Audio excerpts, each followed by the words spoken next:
I don't know if that's really answering your question. If I hear you right, you're saying that enlightenment is more of an action than a state. Well, it's not a fixed state. You know, it's just in the same way. I mean, look at the example that we have of the, you know, of the Hefe, Shakyamuni Buddha, for instance. He was enlightened at, some people say 28, some people say in his 30s, or maybe, you know, yeah, about 28. But it didn't finish there. He so-called encountered the Absolute, and basically his quest was taken care of, but he didn't stop there. He taught for 40 more years. And now some of you think, well, that's great, it'd be great to be a teacher. But can you imagine the shit that he had to put up with? In that, you know, it's nice having people adore you and stuff like that, or do the opposite, pull you down, because they always do that too. And he taught for 40 years. But it wasn't like he was expounding his great wisdom to everybody who was there. He was learning from those people too. And why did, you know, he put as part of the four great vows, you know, sentient beings are numberless, I vow to save them. Desires are inexhaustible, or delusions are inexhaustible, I vow to put an end to them. The Dharma gates are boundless, I vow to master them. The Buddha way, or the enlightened way, is unsurpassable, I vow to attain it. You know, he said that for himself. You know, he also said something else, which was after his so-called enlightenment, he said, this one here is a stuck axle wheel. It's usually translated life is suffering, but he said it personally, this one here is a stuck axle wheel, implying that that turning needs to occur. Now I'm getting somewhere, I'm pointing towards something here. It's not that this one here is enlightened, these ones here are enlightened. He continued practicing because everybody is in his life. And that learning process and the you know, the communal sort of so-called movement forward and enlightening constantly occurs. It doesn't matter whether you think it's successful or a failure. The important thing is to continue it and do it. So from that perspective, is it a big deal to encounter the Absolute? You know, you're doing it all the time. You know, if you put it in Christian terms, God is never separate from the place that you stand. Never, ever. But it's not that, you know, he's going to appear in the clouds or something like that. Everywhere that's occurring. So why pick out a certain moment of encountering the Absolute? It's occurring all the time. You know, this ungraspable nature that we are is functioning 24/7. Doesn't matter whether we put a punctuation and go, okay, I was realized at this date. You know, and then to go 2,500 years further forward, somebody asked Maizumi Roshi, my teacher, are you enlightened? He says, no, I'm thoroughly deluded. And it, you know, it's a joke on one level, but on another level, it's like, how could he be anything else? Where are these dividing lines between enlightenment and delusion? And what does it matter if you say, I'm enlightened? The important thing is that, you know, we continue to enlighten life, to bring up those things that are most important. There's never an opportunity, there's never a time when that opportunity isn't present. And that's a far better way of being than saying, going, okay, this was the finish line, I got the enlightenment cup, you know, put it on the wall, the trophy, you know. And it was like, for me, as I had an enlightenment experience, and I go to Maizumi Roshi and I tell him about it, and he goes, even a drunk could have that experience.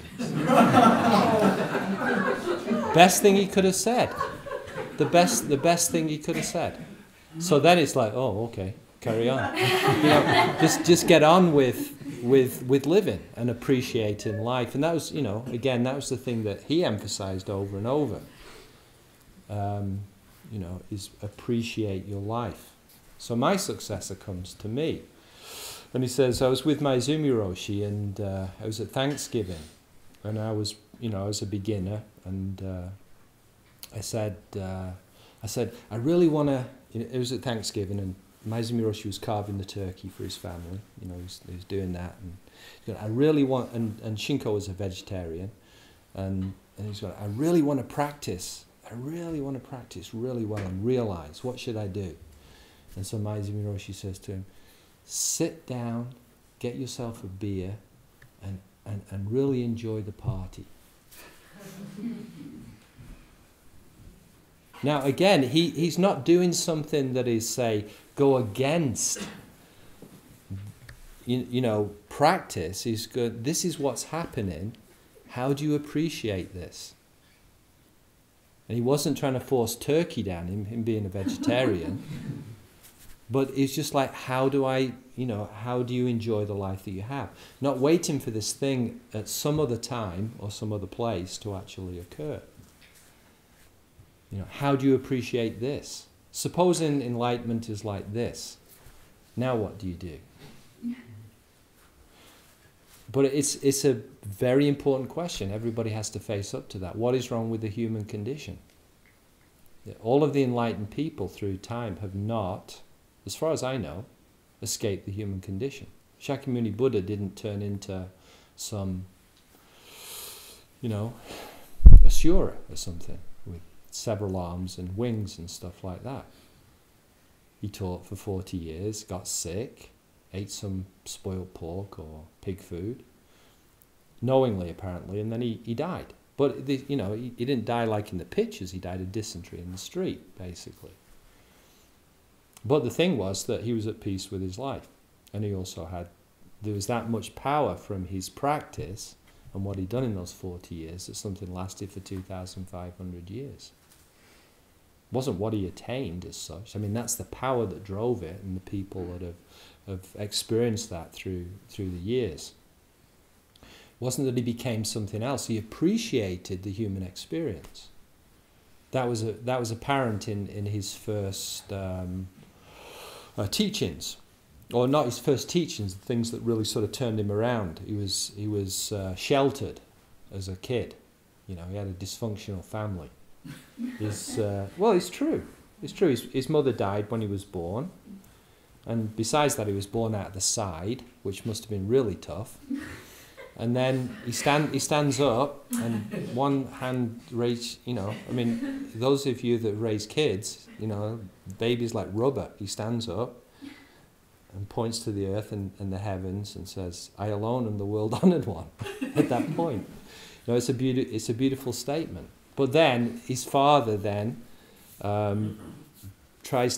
hears from a soothsayer that he's going to be either a great spiritual leader or he's going to be a great ruler of the country. So knowing that the real cutting edge of a spiritual leader is impermanence, one that experiences impermanence, he tries to disguise impermanence.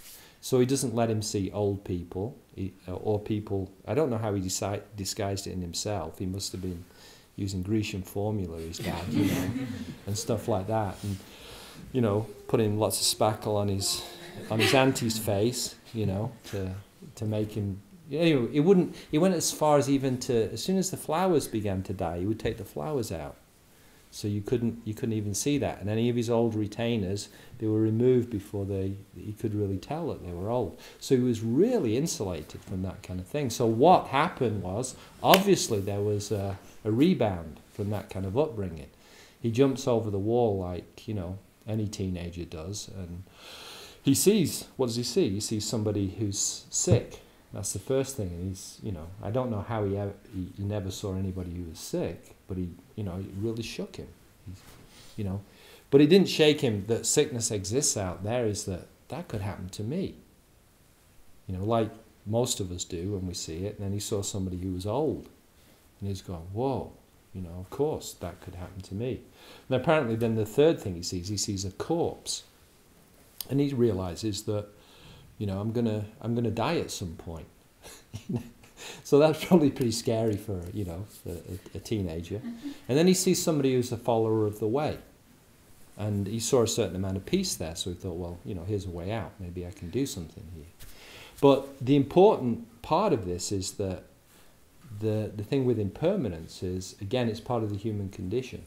Is how do we use impermanence to really appreciate the life that we have. And I was telling my son, I was saying, everybody dies. You know, his grandfather had died, and I said, everybody dies. And he goes to me, I'm not going to die. The wisdom of a 4-year-old. Okay, all right, fine. I'm not going to have an argument over it. And but there's a teaching there. For most of us, we don't think of it. You know, I'm going to die at some point. And I'm not saying that in a negative sense, is that this life is damn good. And I don't mean just the contents of it, you know, in terms of wealth, money, power, you know, all of these things, relationships. It's that, wow, the seeing through these eyes, the hearing through these ears, smell, taste, touch, the miracles. I have this, so how am I going to use it? That's what death does for me. Knowing that there is death to come is, how do I use this the most, you know, how do I get the most out of it? And true spiritual practitioners are those that are the most greedy. You know, I want it all. So the question is there, that's the true spirit of it, is how do you really bring that out? To really bring your mind to peace about this life that each one of us has. We have that opportunity, you know, and throughout history that has occurred.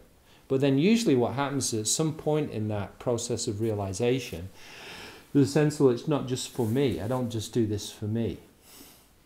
And the practice doesn't occur just in places where talks or zazen occurs. It happens everywhere that we find ourselves as human beings. How do you really bring this alive?